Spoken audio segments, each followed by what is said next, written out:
the first fundamental point I'd like to make, going back to the basics of anatomy, is that if you look at the structure of the ACL, you can see very clearly that the collagen density is greatest in the anteromedial part of the ligament.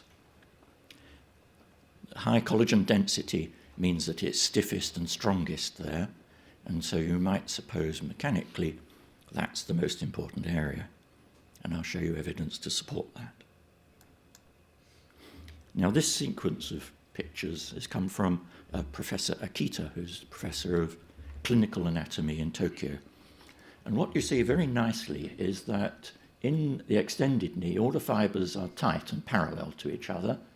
And then as you progressively flex the knee, so the more posterior fibers are slackening, and you're left with this sort of narrow band attaching to the femur like this in the flexed knee.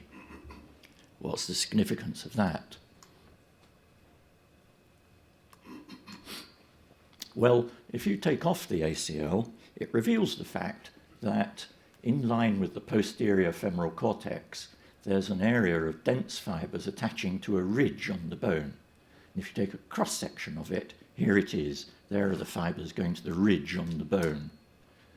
It raises the question of what is the role of parts of the attachment area other than the dense part.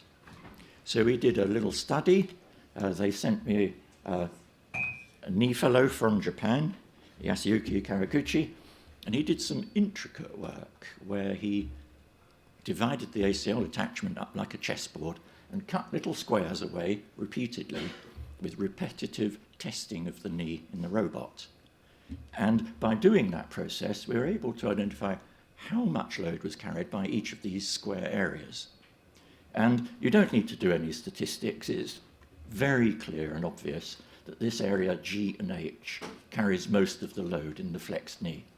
And that is here, which is the proximal end of that dense area that Professor Akita demonstrated, and close to the over-the-top position.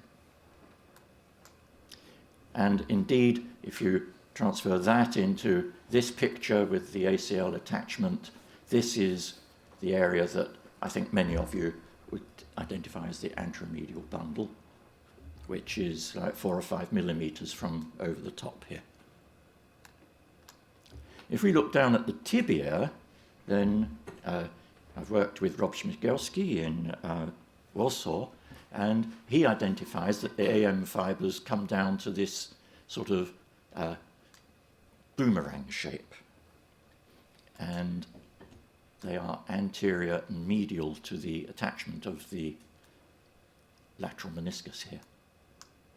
So again, we cut it up into bits, and this is a rather simplified set of results, but basically the message is that the resultant force in the ACL comes to about this position here, which is the sort of centroid of this boomerang shape.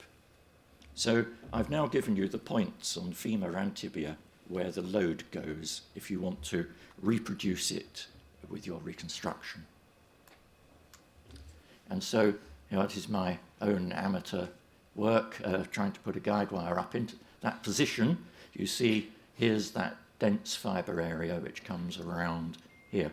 You don't want to come too far anteriorly. I mean, mechanically, a more anterior graft is closer to being horizontal to withstand anterior draw. But if you do it too much,